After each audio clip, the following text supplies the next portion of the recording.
back, Nation. Welcome to another episode of Tuffy Talk here. We are finally ready here to wrap up NC State wrestling. I know it, definitely was a tough pill to swallow for sure. I think we definitely had high expectations, rightfully so, heading into this NCAA tournament, which, I wouldn't necessarily say they weren't met, but I would just say it was a roller coaster. It went from really good to rough to really good to rough, and it was all over the place. So we're going to be breaking that down today. And here with me today, we got Nigel Jones, former NC State wrestler, NCAA qualifier, 165 pounds. Nigel, appreciate you joining us, my man.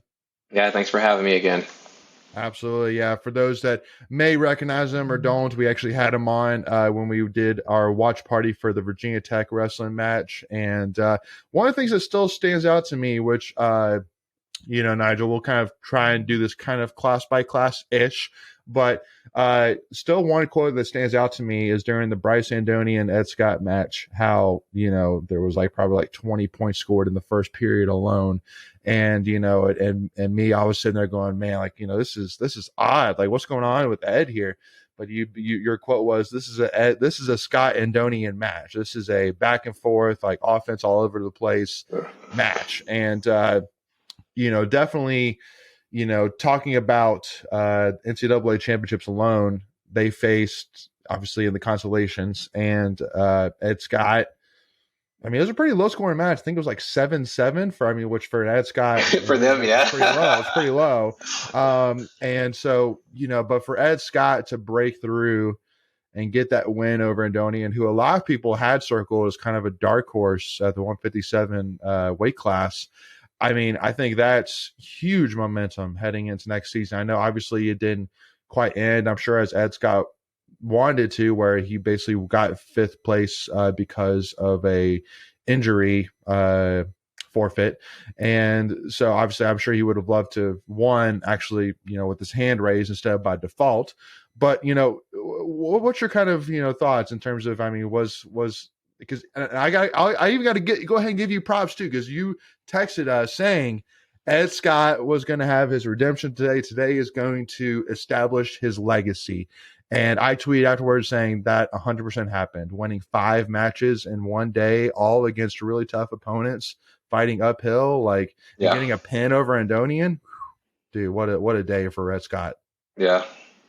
This I not necessarily stylistically 100%. I see a lot of things that I was good at that Ed Scott was really good at, and he just obviously perfected it to all the things I'm great at, he's even better at. And so I resonate with him so much when I see him wrestle. So I could just I can tell hey, he's got that look about him. And we said we were talking in the group text, and they were oh, he went down in the first round or the second round, and I remember I said, hey, we got Trombley through, so that Trombley and oh my gosh, what's our 25-pounder? His name always escapes me. I'm so sorry. Jared Trombley. Trombley. Camacho? Yeah, Trombley. I always mix him and Trumbull and Isaac up, so I was saying it right. Okay. I was saying it right. So I said, hey, we got him through, and Ed not getting through isn't necessarily a bad thing because he's going to get pins on the backside. And as soon as he touched the mat, I think he had 2 in a row, and then that's such a tough losing in the first round is almost insurmountable. But you'll see guys do it. But then you lose it in the second round can be just as tough because you may land a guy that also lost in the second round who was a top 10 seed. And then unfortunately for other people, Ed was that guy that was the top 10 seed. But he just and I think he lost to the 9 seed. So it wasn't great a crazy big loss. Yeah, it wasn't a terrible loss. And the NCAA tournament is such a weird place. Well, and just to kind of go over that day too. So again, Friday morning, so he had to face Papas from George Mason, beat him by pinfall. Then he had to face Jaquez from Missouri, who's a 17 seed, who's no joke. He won 6-1. And then the evening session, Ed Scott had to face our Cardenas from Stanford, who's a 6 seed, and beat him in overtime, which was huge. And then he had to face Andonian, who's been his almost kryptonite this season, from Virginia Tech, and getting the pinfall over him, in the third period. Oh, what a day. I mean, I think any wrestler in the whole country I would absolutely bend over backwards to say they had a day like that. So, Yeah. got to go ahead and start by giving huge shouts to Ed Scott. Now, in terms of next steps for him, so we've seen 2 years of him now. And, obviously, if you're looking at who's ahead of him, it's the first, Three. we mentioned the I three think he's years. Has he just, been in yeah, 3 years? three. Yeah. Oh, okay. Dang. Yeah. All right. I think Well, he I was know a he's a, starter. He was a 49 pounder in 2021, I think. okay, so so he must be was so much. Maybe that's a COVID sophomore then, because I Yeah. could swear he's a sophomore. Okay, No, yeah, yeah, yeah, yeah, yeah. He got the extra yeah, year. Got COVID the extra year. sophomore. Yeah. Yep. So so we still got 2 more years left. So now obviously Andonian is a senior, so he's going to be gone. So really for me, it's about taking that next step, and because I think with Ed Scott, with the as talented as he is, you got to set a goal of a national championship with him. I mean, anything else is it just doesn't make sense. He's that good, and he's this good that young. That's like, okay, if he gets 2 more years, he should be able to get one. What do you feel like needs to be the next step for him? Because obviously we saw a huge funk from him, just more of, and not necessarily because of bad losses, but just because obviously he faced Austin O'Connor, who ended up winning the national championship in the UNC duel, lost to Brandonian back in the Virginia Tech duel, had a rough time at the ACC championship, and then NCAA championship. Obviously, didn't start off as he would want to, where he got kicked into constellations. So, what do you feel like really it will take for Ed Scott to take what he accomplished on that Friday and really use that to build into next season to hopefully get maybe an NCAA championship showing, or even possibly competing for a national championship. Yeah. I mean, he's right there. Austin O'Connor's graduating, and that's a tough match. Always is kind of a tough match for him. I think he was a little Yeah, banged up, but I think he got a win over him the year before. he did. Um, Yeah, he had knee Adonia's issues. graduating. Yeah. So I think and Ed's right there. Ed's right there. For me personally, like what I would love to see from Ed, it's AA tournament. We can't put the cart before the horse. I want to see him be a bonus points guy. Like Hmm. bonus points into 60% 70% of his matches. He's going to be a bonus points guy. I think once Hmm. we get that, that's going to really set the tone for just his entire demeanor going into the NCAA. He's going to have the confidence. He's going to be in those tough matches, and he's going to, be a huge point scorer for us. And then Yeah. moving into that other phase, like I would love to see him take a captain ish role. Hilly Trent is going to be Hmm. back next year, and Yeah. I I love those two guys. I don't know them overly personally, but Hmm. I love Trent and I love Hayden, and Yeah. I think, and like you got to take those guys and you got to build. The rest of the future is going to be built based off what they look like, and I think you take Ed Scott and you try to mold him into that. You don't try to Hmm. make him be something he's not, but you take some more responsibility with the guys, and as far as like take a leadership role, start setting the pace for the guys, and then you get him Yeah. and Trent and Zeke, Isaac, all like Hmm. kind of running the show like that. That's like I'm so over the moon what this team's going to look like next year for Yeah. sure. Now I do want to point out that I'm actually looking at the rankings here, and it Intermat has Bryce Andonian from Virginia Tech actually as a junior, which Oh, I find interesting. Which because I could swear they were talking about him like this is his well, his the sending COVID off year, year. COVID year, So man. No one yeah, knows maybe anything. COVID year. But kind of like maybe with like Alex Faison. I mean, Faison technically isn't a senior, but he said no, I'm done. I'm moving on. So but yeah, now the one thing which for Ed Scott is that Penn State, obviously, if you're talking about wrestling, you're going to talk about Penn State has a guy that absolutely, man, he might be freshman of the year, Levi Haynes from Penn State, who It's tough.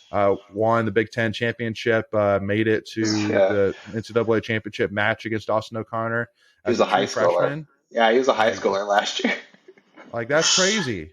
Like, it's so, and I guess that kind of leads me. I guess that kind of leads us into our next topic here. So, for Pat Popolizio, his goal, which he said multiple times, is winning a team national championship. That individual national championships are great, and we want as many of them as we get. But at the end of the day, it's all about working to that team national championship. But looking back, we got 10th. We actually finished 1 point behind Virginia Tech, even too, which definitely hurt. Not what we wanted to see necessarily. But we finished well behind Penn State and Iowa. And for me, my kind of philosophy always with a program is I just want to see overall a upward trend. Like I want to see us moving in an upward direction. I don't want to see a plateau. I don't want to see us going downward. Now, I think overall, if you look at what Pat Popolizio has done, you see the upward trend for sure. But my worry is that for next season, that everything that we've talked about hype wise is 100% there, and the fact that we have 9 of our 10 wrestlers returning for next year. We also have a lot of guys who can easily step into that one spot with Faison and easily compete and be a top 25 wrestler or even better. But I feel like my biggest worry is that now that we didn't have anybody even in the championship matches, it puts a lot of pressure on next year to deliver. Do you kind of have that same thought process at all? Just because of the fact that after next year you lose, a couple of guys, main guys, and Trent Hidlay's, you have some older guys like maybe Trumbull might consider, moving on possibly, just since he is kind of in the same route as Faison with ROTC. Do you kind of see next year as kind of like a boom or bust almost? Not necessarily, and I'll tell you why. Yeah. I think we want to compete with Penn State, and we want to compete with Iowa. Ohio State, I think, got third, and they didn't have anyone place higher than third place. So like, going into the last day, they were very positioned. They definitely got a team trophy, and forgive me, I don't know exactly what they got because they're not the team that I keep up with. But like, I think Penn State right now is on a Michael Jordan-esque like dynasty run, and Yeah. when you can't look up or look back and say like, look how far we come, and you start comparing yourself to we're not doing what they're doing, and you look at the resources they have. That's not an excuse, but if you look at the resources they have, we're Yeah. not we're not there yet. We're not there yet, No. and honestly, it's a little unfair for like look at the guys they have in their RTC. Like RTC's just now starting. Like Tommy's always been there, Mock's always been there, Hidley's coming back to be in there, and now we're going to get more guys as we grow the program. As these guys get involved more so, as guys like me, old alumni coming back through just to build that cohesiveness, build that community. And I think like when I was there and the resources they have now, very different. And Mm-hmm. Pat's still building something. And I Yeah. think I think we've seen the cakes that he's made, right? We've seen the Mm-hmm. cakes that he's made, and now we want like we each time it's a better looking cake, and I think we're trying to accelerate that. And I think it just takes time. I think it just Yeah. takes time. And I think Yeah, no, no, and again, I mean, I want to make clear too that I'm not necessarily saying like, Pat, you need to deliver, but what I am saying no, is Pat has made perfectly clear like that is our goal is to win a team national championship. yeah, And I mean, we've placed as high as fourth in the team standings of four, so it's like, well, to go from fourth and now for the last 2 years when you've had the Hidlay brothers, you've had Buller brothers, things like that. Now you have Trayvon, you have whatever. For us to get 10th, 2 years in a row is like, that's we want to be a little bit more than that, just a little bit more. Like, we just want to kind of be nipping at the heels of Penn State a little bit, just to kind of move our way up. So again, yeah, I'm only comparing what I know no, Pat yeah, is looking at, absolutely, yeah, so absolutely. so Pat's but yeah, I definitely mean, looking at it like that. to say, I mean, obviously, Penn State has a recruiting pitch right outside its back door. It has all the money it ever needs. It has all the history. Like, it has everything. Like, it's not even like in college football. You can like Bama is predominantly the guy, but Ohio State, Michigan, Ohio State, they have probably similar recruiting pitches in terms of level, but Penn State wrestling is completely different in that Penn State has like the key to it all. Like Iowa can make a case, but not to Penn State's level. Penn State just has, again, between the recruiting behind its back door, the resources, the fan support, the money, it's unmatched. There's no other program in wrestling that has what Penn State has. So completely agree with you on that for sure. So definitely that's why, I mean, for anybody who's listening, I can't speak enough that, I mean, like, I know this year we finally invested to upgrade our locker room for wrestling, which is definitely much needed.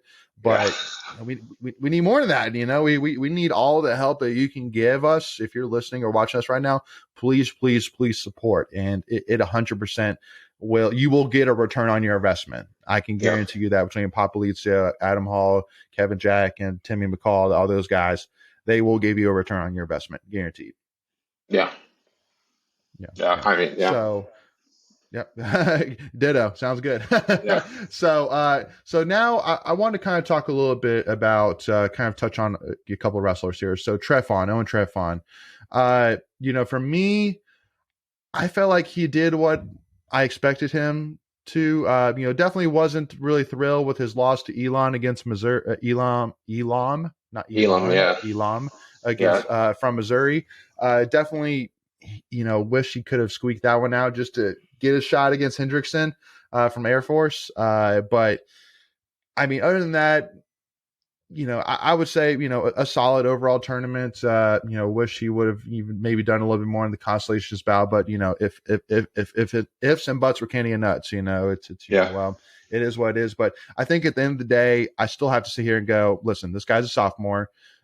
He's easily a top 10 wrestler in the country. And now, especially with some seniors, he's going to be competing for a top 5 seed in the whole country, which is exactly what we need. Just like you said, you don't need guys to win a national championship. You just need them to get points, to be competitive, and to stay alive as long as possible. I think with Owen Trefon, or at least for the next 2 years, you're going to have that guy finally at the heavyweight division that we haven't had in a while. So, I mean, anything to kind of expand on that there, Nigel? Before we continue, I want to take a quick second to tell you about our sponsor, Flatlands Jessup Insurance Group, that has your whole world covered, with agents in 5 offices throughout eastern North Carolina to help you decide how much coverage you need. Offering policies for home and auto, recreational vehicles, commercial, crop, health, life, and employee benefits. They are able to combine options to find a comprehensive solution that works for you. Flatlands Jessup protects the things you love so you can spend less time wearing and more time enjoying them. Find them on Facebook and Instagram at Flatlands Jessup. You can also visit their webpage at www.flatlandsjessup.com. So please make sure to go and check them out. I think, I got to wrestle with Nick. And so, seen, and Mike Kasoy. So I've seen, elite level wrestling. I think he's there. I think he's right there. He's from a great high school player. And they churn out guys all the time. I think, another year in the PAT system, we're going to see. He split time last year, I think, with our other heavyweight. And this year, Tyree. And this year is his first year as the guy, for most of the year. So I think Pat gets him for another year. We'll be excited. That's for me every time. Every guy we're talking about, except for Faison, we're going to see him again. And and then we got other guys, and we'll talk about that later, but we got other guys who are in the wings who are coming back, are going to be healthy again. We're going to be last year's team. We lost probably the best captain we've ever had in Hayden. Yeah. And we still finished him. Right. This was we didn't that wasn't a rebuilding. We just kind of reloaded. And now all those guys are coming back. We're going to get more experience and so with Owen, stay on the same course. Stay on that same course and keep rolling. Just keep rolling. Yeah. He's going to get there. He's going to break through. And heavyweight's wide open next year. Well, and that's my thing too, as well, is that if you're Pat Popolizio, how much do you really say, all right, Jackson Arrington, all right, Trombley, all right, Trefon, you're the guy, we are focusing on you, we are going to get you rolling, and really focusing, kind of like in football, giving them all the first team reps, saying we're not even going to give somebody else, we're going to give you all the first team reps. But also too, I mean, especially with Pat Popolizio's recruiting and the guys that we have on roster, how much would you say there's a balance there between saying, all right, you're the guy, we're focusing on you, or saying, all right, we're going to kind of we're going to kind of open up to some competition here to see what else we have, or maybe kind of push you a little bit. What would you kind of say in terms of finding that balance? I think you always want competition, Sure. right? You always want competition. Think how much better you're going to get when you're a top 10 heavyweight in the country, and there's Yeah. a guy right behind you who's maybe a top 15 heavyweight, and Mm-hmm. that's something you kind of figure out in the summer. Really, like Mm-hmm. Pat probably knows going into after preseason, he probably has kind of a build, kind of a team structure in mind going into preseason or coming out of preseason. But then, Mm-hmm. like guys like me, I was a one semester wrestler where I did all my best wrestling either the first half of the season or the back half of the season, and Yeah. and and you got different guys who kind of respond like that, but not anymore. That was a wayward time, but Mm-hmm. like I think he's going to be right there. I think he's going to be right Yeah. there. And Yeah. if we bring in competition for Owen, that's only going to make him better. He's going to Yeah. be the guy next year. Now, the one thing which I do want to ask, because I can't remember which wrestler it was, but I remember there was a wrestler that was from like a smaller university that I think made it to I think he was an All-American, and he kind of threw out there saying that I'm not sure if I'm gonna be wrestling right next year, but if I do wrestle, it may not necessarily be with this school. So I was kind of hinting that I might transfer if I do come back. And I remember a lot of people in the comments were like, hey, come to state, come to state. And correct me if I'm wrong, besides Gwiz who came from Binghamton, have we really had guys that I'm not thinking about? And then kind of secondly, is that something that maybe Popolizio needs to consider? I mean, I know that, he already has some great guys in the locker room. So it's like, do you really want to do you really have a need to necessarily go after a guy, or even necessarily want to go after a guy when you feel confident about what you have in the locker room? I mean, if you can bring somebody in that's gonna don't look at it as like, can we get better at this weight? Can we get better as a team? Right? So if you Mm-hmm. can bring a guy in who has all American experience, why not Mm-hmm. bring him in? Um, Yeah. and then like other part of that, I think Owen's an underclassman. So Yeah. like if he beats that guy out, we're gonna have Owen for another 2 or 3 years Right. at a high level. And Yeah. the other part of that is Pat recruits, right? Pat Yeah. recruits, and something like little like sometimes you don't know. You'll see a guy and you won't even know. Hey, Pat talked to that guy for 4 months before he decided to go somewhere else. So you're always Mm-hmm. building you're always building these relationships with guys, and you're Mm-hmm. always building relationships with your alumni too. Where like Tommy, like with Tommy, we got on the Twitter space. Tommy was like, "Yeah, we know that guy too. Yeah, I know a little bit about him too." And you're like, "How does Tommy know all this?" Well, you know, Tommy talks. Tommy talks to people, and Tommy hears, and coaches do that. They'll call you and say, a coach will call you and say, "Hey, I'm looking at this guy. Um, he's from North Carolina. Is he any good?" Or, "Hey, I'm looking at this guy. He's from Arizona. Is he? What do you think about him?" Right? Mm-hmm. So Pat probably has some Pat or even Adam probably have a relationship with a lot of the guys already. Mm-hmm. And when you lose a recruit now with the different portal options that you Mm-hmm. have, and I'm smiling as I say that, like you don't want to. Those relationships last longer now, right? They last beyond True. you signing your letter of intent, right? And Yeah. but like I said, like I think the team we're returning next year is a top five team, right? Oh yeah. So Yeah. Plain and simple.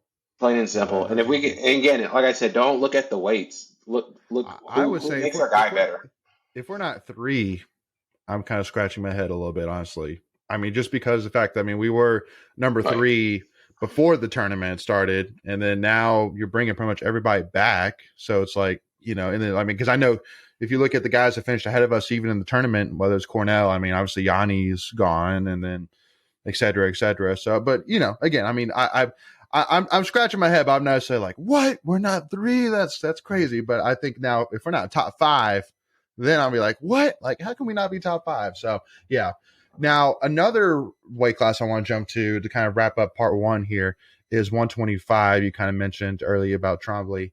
Man, what a tough. I think this is going to be one of the more like kind of buckle up and get your popcorn ready, because what's Pop going to do at 125? Between Trombley, who started off the season just terrible, like losing just some inexcusable out of conference matchups, but then all of a sudden he goes in the ACCs and doesn't lose a match in the ACC, wins the ACC championship, looks amazing, and then in the NCAA tournament, he beats Dean Peterson from Rutgers, and then he faces Matt Ramos from Purdue, who, I mean, I think he had a pretty good tournament. Matt Ramos, if I might be mistaken. I think he pulled off the biggest upset in NCAA wrestling history, but I could be wrong there. So, yeah, no. And which I do got to ask you on a side note. I mean, were you watching that match, Ramos and Spencer Lee match? Yeah. Like, take me through that. Like, to me, I was like, first of all, like, honestly, to me, I was saying to myself, like, this is a big deal, right? I basically I was saying, I think this is a huge deal, but I'm not sure. And then of course I went on Twitter and it was like, oh my God, like Spencer Lee lost by pinfall. And so, yeah, that was one of the coolest matches and wrestling moments I've ever seen. Yeah. So they wrestled, obviously it's an interconference match, and they wrestled in conference, and Ramos, excuse me, had like, he actually pronounces it Ramos. He had everything for Spencer in their first matchup, and Spencer got to where he's good on top and kind of was able to like settle the match a little bit, but it was still very close. And Ramos is a Greco guy anyways. You can kind of tell, no excuses. You can kind of tell that Lee was kind of laboring the entire match, and Ramos physically, which is kind of unheard of against Spencer Lee, physically looked better, looked stronger, and it kind of looked like, if you look at the pinning position, Lee was up with riding time and had just got the tilt. Ramos had thrown him earlier in the match for some big back points, and Lee got to his tilts again and was able to start closing the distance, and then kind of look to control the match that way. Like I said, you can tell that he was laboring. But it's March. Everyone's laboring. I didn't even wrestle this year, and I'm laboring. It's March, right? It's a long season. Yeah. It's a long season, and so there's really no excuse. But you look, he went up to his feet instead of like your traditional mat return to try to like lock around the hips. And Trent actually does a really good mat return where you see him lock around the hips, step forward, get his weight going. He finds the hips and places the hips to the mat. Spencer kind of went one hand up, one hand at the ankle. That's a little bit of a stall ride, and it's probably smart for how much time was left. But Ramos was kind of waiting for it and got double unders or got double overs, where he's Greco guy, so he's already tough in that position. And if he didn't pin him, time was going to run out and he was going to lose. So, I mean, it was huge. Yeah. Now, I do, this is also one question that I've seen, because I watched a lot of like post-match, talks about it and discussions about it, because one of the biggest things, and by the way, too, we'll kind of, after this question or topic, we'll kind of end here, part one, and we'll pick up talking about Trombley, Camacho here at the beginning of part two. But I feel like this is, I mean, if we're talking wrestling, you can't not talk about this just because it's that big of a deal. But one thing for me that everybody's talking about is the fact that after Spencer Lee lost, that he forfeited the rest of the matches for the tournament. And to me, and because a lot of people are saying, like, was he right to do that? Like, was it, unsportsmanlike for him to just say, oh, I lost, I'm out of here, I'm done? But obviously, like you were saying, Spencer Lee has definitely been dealing with injuries. So part of me says, I get it, because of the fact, first of all, that it's like I've already had, and I mean, for him, it was embarrassing. For him, it was embarrassing. There's no reason I should have lost this guy. So it's like, do I really want to risk going out there and getting embarrassed again by losing another match? And when I'm already injured, but also too, because of the fact that even if I win, it doesn't do anything, because first of all, he's already won the national championship 3 times, but also too, from a team points perspective, Penn State's already way run off with it. and there was also nobody really within striking distance of Iowa. So they were already established second. Like, it was done. They were second place. So to me, I get it, because it's like there was nothing really to gain from an individual perspective, but there was something there to lose from an individual perspective. And then from a team perspective, there's nothing to win or lose. Now, obviously, the other side you might say is, I mean, from a sportsman perspective, it makes it almost seem like I'm too good for third place of a sort, which I'm not in his head. I don't know what he's thinking, but I would assume that's not his, that wasn't his thinking. But what would I want to kind of hear from you, Nigel, as being a former wrestler, like if you were in his shoes, again, 3-time national champion, going in, you were heavy favorite. Like, there's no doubt Spencer Lee is going to win. It's just who gets to lose tonight, Spencer Lee, and then you lose by pinfall, and everything that I had just explained. I mean, do you agree with his decision? Like, what's your kind of thoughts on it? So I can't outright say outwardly I have a tough time rationalizing it. So with that being said, like, he's so great, he doesn't really owe us anything, right? Yeah. And the other part of, but the other part, so we'll move that to the side. The most Yeah. important thing, like for me, what wrestling teaches you is perseverance, and just like forget the toughness, forget the mentality, forget whatever. It's just like no matter what, you always go out there and you put your singlet on and you represent your university the best way you can. Um, from that perspective, a little disappointed, but from the other perspective, like he's also like he's he's like what 24 years old. So like and he's already pretty much inarguably one of the greatest Iowa wrestlers of all time, if not one of the greatest college wrestlers of all time. So I mean, so I get it, and it's yeah, it's, and because another thing as well, because another point which some people brought up is like, a lot of people, especially in wrestling, where injuries happen quite often, injuries happen quite often, is that if you have an opportunity to wear the singlet even one more time, like I'm sure, like if I asked you, Tommy or Mock or whoever, like, hey, like if I gave you an opportunity to say, hey, I'll let you go wrestle one more match, in Rails Coliseum wearing the NC State singlet, I mean, there's no doubt, I'm sure all of you guys would jump at the opportunity, like not even thinking a second otherwise about it. And so I get that aspect as well. It's like, listen, you're missing out on an opportunity to represent your school, to wrestle, at the college level one more time. You're just letting it go, which is, it's sad. So, but it's a tough situation. It's a very unique situation. I don't very think unique.